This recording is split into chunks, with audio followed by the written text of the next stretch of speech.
GST registration எடுக்கிறதுக்கு 1 மாசம் ஆகும். ஆனா, இப்ப வெறும் 3 நாள்ல எடுத்துறலாம். ஸோ, அத பத்தி தான் இந்த வீடியோல நம்ம ஃபுல்லா பார்க்க போறோம். அதுக்கு முன்னாடி ஜிஎஸ்டி இந்தியா டெய்லிய சப்ஸ்கிரைப் பண்ணுங்க. இந்த ஜிஎஸ்டி ரிஜிஸ்ட்ரேஷன் நம்ம எல்லாருக்கும் தெரியும். அது ஒரு பெரிய சேலஞ்சு. ஸோ, நம்ம கிளையண்ட்ஸுக்கு வந்து நம்ம அப்ளை பண்ணுவோம். ஆனா, அது வந்து இம்மீடியட்டா வராது. ஸோ, என்ன ஆகும்னா 30 டேஸ் டைம் ஆகும். சம் டைம் வந்து ஆதார் அத்தென்டிகேஷன் இல்லன்னா, அதையும் தாண்டி ரொம்ப நாள் ஆகுறதுக்கான வாய்ப்புகள்லாம் இருந்தது.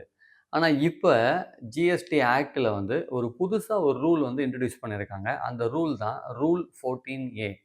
இந்த ரூல் 14A என்ன சொல்லுது அப்டின்னா, சின்ன சின்ன பிசினஸ் பண்றவங்க, பர்ட்டிகுலரா இந்த பிசினஸ் டூ பிசினஸ் அதாவது ரிஜிஸ்டர்டு டீலர் அவங்களுக்கு சேல் பண்றவங்க வந்து ரொம்ப கம்மியான சேல்ஸா பண்றாங்க அப்டிங்கிறப்போ, உங்களுக்கு வந்து ஜிஎஸ்டி ரிஜிஸ்ட்ரேஷன் வித்தின் 3 டேஸ்ல பண்ணி தராங்க. ரைட். அப்ப இவங்களுக்கு எப்படி அப்ளை பண்ணணும்? என்ன மாதிரியான இந்த ரூல் 14A சொல்லுது? அப்படிங்கிறத பத்தி இந்த வீடியோல ஃபுல்லா டீட்டெயிலா பார்க்கலாம். ஃபர்ஸ்ட் ஆஃப் ஆல் இந்த ரூல் 14A அப்படிங்கிறது யாருக்கெல்லாம் அப்ளிகபிள்? யாரெல்லாம் இத அப்ளை பண்ண முடியும்? அப்படிங்கிறது நமக்கு தெரியணும். பட் யூசுவலா நம்ம ஜிஎஸ்டி ரிஜிஸ்ட்ரேஷன் வந்து ரூல் 8 படி பண்ணுவோம். இந்த ரூல் 8 அப்படிங்கிறது வந்து ரெகுலர் ஜிஎஸ்டி ரிஜிஸ்ட்ரேஷன்.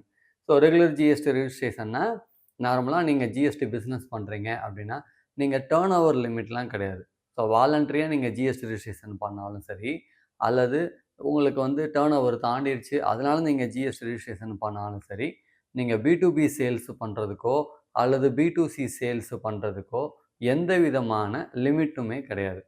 நீங்க வந்து 2 க்ரோர்ஸ்க்கு பிசினஸ் பண்ணலாம். இல்ல 200 க்ரோர்ஸ்க்கு கூட பிசினஸ் பண்ணலாம். நீங்க எவ்வளவு டாக்ஸ் லைபிலிட்டி வேணாலும் கட்டலாம். இது ரூல் 8 படி நம்ம வந்து ஜிஎஸ்டி ரிஜிஸ்ட்ரேஷன் எடுத்தோம்னா. ஆனா, ரூல் 14A படி நம்ம ஜிஎஸ்டி ரிஜிஸ்ட்ரேஷன் அப்ளை பண்ணோம்னா, ஒரு சில கண்டிஷன்ஸ் வந்து சொல்றாங்க. இந்த ஜிஎஸ்டி லைபிலிட்டி இவ்வளோ ரூபாய்க்கு மேல இன்கிரீஸ் ஆகக்கூடாது அப்படிங்கிறது தான் இதோட ஃபர்ஸ்ட் கண்டிஷனே. அப்ப எலிஜிபிலிட்டி யாரு அப்படிங்கிறத நம்ம இப்ப பார்க்கலாம். இந்த டாக்ஸ் வேல்யூ மோர் தென் 2,50,000க்கு மேல இருக்கக்கூடாது. இந்த 2,50,000ங்கிறது பெர் மந்த் கணக்கு. So it may be CGST, எஸ்ஜிஎஸ்டியா இருக்கலாம் அல்லது ஐஜிஎஸ்டியா இருக்கலாம். ஸோ இப்ப நீங்க ரிஜிஸ்டர்டு பெர்சன் இருக்காங்க. அதாவது நம்ம பி2பின்னு சொல்லுவோம். ஸோ பி2பிக்கு நீங்க சேல்ஸ் பண்றீங்க. அதனுடைய டாக்ஸ் வேல்யூ வந்து 2,50,000க்கு கீழ இருக்கு. பெர் மந்த் அவ்வளோதான் வரும். அதுக்கு மேல வராது. அப்டின்னா, நீங்க தாராளமா இந்த ரூல் 14A படி ரிஜிஸ்ட்ரேஷன் பண்ணலாம். இப்ப நமக்கு இன்னொரு கொஸ்டின் வரும். என்ன வரும்னா, பி2பிய பத்தி மட்டும் நீங்க பேசுறீங்க. பி2சி அதெல்லாம் இல்லையா? அப்டின்னா, ஸோ பி2சிக்கு வந்து இங்க லிமிட்ட பத்தி எதுவும் சொல்லல. ஒன்லி பி2பி டிரான்சாக்ஷன்ஸ மட்டும் தான் இங்க பேசுறாங்க. அப்போ நீங்க பி2பி டிரான்சாக்ஷன்ஸ்க்கு பண்றீங்க. அந்த பண்ணக்கூடிய tax value below 2,50,000 per month இருக்கு அப்படின்னா, then you are very much eligible to apply rule 14A. So தாராளமா நீங்க ரூல் 14A படி அப்ளை பண்ணிடலாம். இல்ல சார், எனக்கு பி2பி டிரான்சாக்ஷன் அதோட ஜாஸ்தியா தான் இருக்கும் அப்படின்னா, அப்போ நீங்க ரூல் 14A போகவே கூடாது. இல்ல சார், எனக்கு இப்போ தெரியாது. ஆனா மேபி இன்கிரீஸ் ஆகலாம் அப்படின்னா, அப்போ நீங்க இப்போ ரூல் 14A படி நீங்க ரிஜிஸ்ட்ரேஷன் பண்ணிக்கலாம். எப்போ வந்து உங்களுக்கு 2,50,000க்கு மேல பி2பி டிரான்சாக்ஷன் பெர் மந்த் தாண்டுதோ, அப்ப நீங்க இத வித்ட்ராவும் பண்ணிக்கலாம். பட் பி2சிக்கு வந்து எந்த விதமான லிமிட் இப்ப வரைக்கும் இல்ல. ஸோ அதனால பி2பி டிரான்சாக்ஷன்ஸ்ல 2,50,000 நீங்க தாண்டிட்டீங்கன்னா, நீங்க இதுக்கு கீழ வர முடியாது. இது 1. 2வது, நான் வந்து இதுக்கு எலிஜிபிள் ஓகே சார். சந்தோஷம். அப்போ இதுக்கு என்ன சார் ரொம்ப முக்கியமான விஷயம் வேணும் அப்டின்னா, ஆதார் அத்தென்டிகேஷன் வந்து மஸ்ட். சப்போஸ் எனக்கு வந்து ஆதார் அத்தென்டிகேஷன் வந்து பண்ண முடியாது அப்படின்னா, ரூல் 14Aல நீங்க ரிஜிஸ்ட்ரேஷனே எடுக்க முடியாது. ஆதார் அத்தென்டிகேஷன்னா என்ன சார்? உங்களோட ஆதார்ல உங்களோட மொபைல் நம்பர் இருக்கணும். அந்த மொபைல் வந்து ஆதாரோட லிங்க் ஆயிருக்கணும். ஸோ ஆதார் அத்தென்டிகேஷன் பண்ணும்போது ஓடிபி வரும். அத நீங்க வெரிஃபை பண்ணணும். இந்த ப்ராசஸ் இருந்தா மட்டும் தான் இந்த ரூல் 14A படி நீங்க ஜிஎஸ்டி எடுக்க முடியும். ஆதார் அத்தென்டிகேஷன் இல்ல மொபைல் நம்பர் லிங்க் பண்ணல அப்படின்னா, நீங்க ரூல் 14A படி போகவே முடியாது. நீங்க ரெகுலர் ஜிஎஸ்டி ரிஜிஸ்ட்ரேஷன் தான் எடுக்கணும். ஸோ, இந்த ரூல் 14Aல ஆதார் அத்தென்டிகேஷன் இருந்துச்சு அப்படின்னா, அது வித்தின் அ டேக்குள்ள முடிஞ்சிரும். ஸோ, வித்தின் 3 டேஸ்க்குள்ள உங்களுக்கு ஜிஎஸ்டி ரிஜிஸ்ட்ரேஷன் வந்துரும். ஸோ 3 டேஸ்க்கு மேல ஜிஎஸ்டி ரிஜிஸ்ட்ரேஷனுக்கு வந்து டைமே எடுக்காது. ஸோ அப்போ ஃபர்ஸ்ட் என்னன்னா, நீங்க வந்து 2,50,000க்கு கீழ இருக்கீங்களான்னு செக் பண்ணணும். 2வது ஆதார் அத்தென்டிகேஷன் இருக்கா அப்படிங்கிறத நீங்க வெரிஃபை பண்ணணும். ஆதார் அத்தென்டிகேஷன் இருக்கு அப்படின்னா, then it's well and good. Straight away நீங்கள் இதை அப்ளை பண்ணி ஜிஎஸ்டி ரிஜிஸ்ட்ரேஷனை வித்தின் 3 மந்த் அதுலேருந்து போயிடும். ஜிஎஸ்டி ரிஜிஸ்ட்ரேஷன் வித்தின் 3 டேஸில் நம்ம வாங்கிடலாம். ஏன்னா ஆதார் அத்தன்டிகேஷன் இருக்கும். ஸோ ஆதார் அத்தன்டிகேஷன் முடிஞ்சவொடனே ஆட்டோமேட்டிக்காக 2 டேஸில் உங்களுக்கு ப்ராசஸ் ஆகி ஜிஎஸ்டி ரிஜிஸ்ட்ரேஷன் வந்துடும். ரைட்.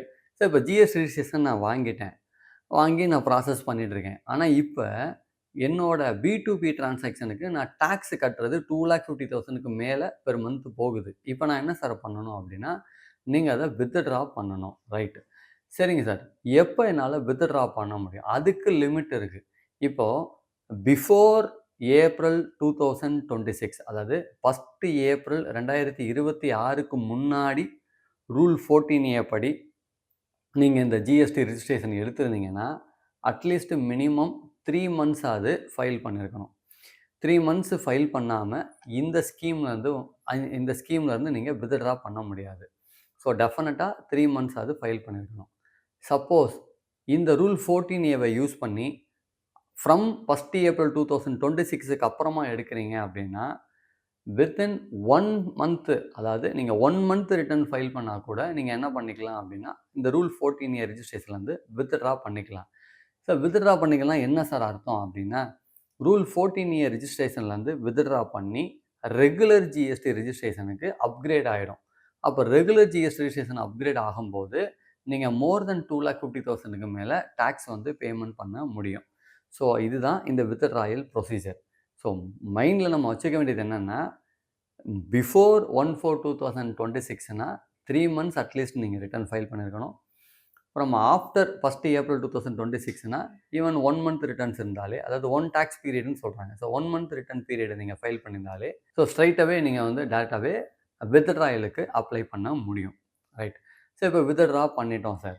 இப்போ வித்ட்ரா பண்ணும்போது என்னோடய ஜிஎஸ்டி ரிஜிஸ்ட்ரேஷன் ஆல்ரெடி கேன்சலேஷனில் இருக்குது, பண்ண முடியுமா? இல்லை சுயோமோட்டோ கேன்சலில் ப்ரொசீடிங்கில் இருக்குது, வெதர் நான் வித்ட்ரா பண்ண முடியுமா? பண்ண முடியாது. ஸோ உங்களோட ஜிஎஸ்டி ரிஜிஸ்ட்ரேஷன் ஆக்டிவில் இருந்தால் மட்டும்தான் இதை வித்ட்ரா பண்ண முடியும். சப்போஸ் இது வந்து கேன்சலேஷனுக்கு சுயோமோட்டோ கேன்சலேஷனுக்கு வந்து நோட்டீஸ் இஷ்யூ பண்ணியிருந்தாங்க அப்படின்னா வித்ட்ராவல் கான்செப்ட் வந்து வராது. ஸோ நீங்கள் வித்ட்ரா பண்ணவே முடியாது. அதே போல் சப்போஸ் வந்து நீங்கள் அமெண்ட்மெண்ட் பண்ணணும்னு நினைக்கிறீங்க. ஸோ இதை அமெண்ட் பண்ணும்போது நீங்கள் வித்ட்ராயலுக்கு முன்னாடியே உங்களோட ஜிஎஸ்டி ரிஜிஸ்ட்ரேஷனை அமெண்ட் பண்ணிவிட்டு வித்ட்ராயல் போனீங்கன்னா it is well and good. So ஆட்டோமேட்டிக்காக என்ன ஆகும்னா வித் அமெண்ட்மெண்ட்டோடையே போயிடும். ஸோ அமெண்ட்மெண்ட் நீங்கள் அப்ளை பண்ணிவிட்டு அப்ளிகேஷன் ப்ராசஸில் இருக்கும்போது நீங்கள் வித்ட்ராயல் பண்ணாலும் அது அக்செப்டன்ஸ் ஆகாது. ஸோ பெட்டர் அமெண்ட்மெண்ட் பண்ணுறதா இருந்துச்சுன்னா அமெண்ட்மெண்ட் பண்ணி அது ஆர்டர் ஆனதுக்கு அப்புறமா தான் நீங்கள் என்ன பண்ண முடியும்னா வித்ட்ரா பண்ண முடியும். ஸோ வித்ட்ராயல் ப்ராசஸ் வந்து ஈஸி தான். பட் அதுக்கான அப்ளிகேஷன்ஸ் நம்ம சப்மிட் பண்ணோம். ஸோ சப்மிட் பண்ண உடனே அது வந்து வெரிஃபை பண்ணுவாங்க. So it's regular process. எப்படி நீங்கள் வந்து ரெகுலராகவே நீங்கள் ரிட்டர்ன்ஸ்லாம் சப்மிட் பண்ணியிருக்கீங்களா, அவங்க if they are satisfied with your returns அப்படின்னா அந்த வித்ட்ராயலுக்கு வந்து உங்களுக்கு என்ன பண்ணுவாங்கன்னா சாங்ஷன் பண்ணுவாங்க. ஸோ சாங்ஷன் ஆனதுக்கப்புறமா ஆட்டோமேட்டிக்காக உங்களுக்கு ரெகுலர் ஜிஎஸ்டி ரிஜிஸ்ட்ரேஷனுக்கு மாறிடும். ஸோ இப்போது 30 days வரைக்கும் வெயிட் பண்ண அந்த ஜிஎஸ்டி ரிஜிஸ்ட்ரேஷன் வித்தின் 3 daysக்குள்ளே நமக்கு ஜிஎஸ்டி ரிஜிஸ்ட்ரேஷன் கிடைக்கிறதுக்கு இந்த ரூல் 14A நமக்கு ஹெல்ப்ஃபுல்லாக இருக்குது. உங்கள் ஃப்ரெண்ட்ஸோ இல்லை உங்களோட பிஸ்னஸ் ஃப்ரெண்ட்ஸோ யாராவது புதுசாக பிஸ்னஸ் ஸ்டார்ட் பண்ணணும் இல்லை ஜிஎஸ்டி எடுக்கணும் அப்படின்னு நினச்சாங்கன்னா இந்த வீடியோ அவங்களுக்கு ஷேர் பண்ணுங்கள். டெஃபினட்டாக அவங்களுக்கு ஹெல்ப்ஃபுல்லாக இருக்கும். அது மட்டும் இல்லாமல் இந்த வீடியோவில் உங்களுக்கு ஏதாவது டவுட் இருக்குது இல்லை இது சம்மந்தமாக வேறு ஏதாவது கொஸ்டின் இருக்குது அப்படின்னா கமெண்ட் பண்ணுங்கள். டெஃபினட்டாக அடுத்த வீடியோவில் அதை பற்றி ஷேர் பண்ணுறேன். மறக்காமல் ஜிஎஸ்டி இந்த டெய்லியை சப்ஸ்கிரைப் பண்ணுங்கள்.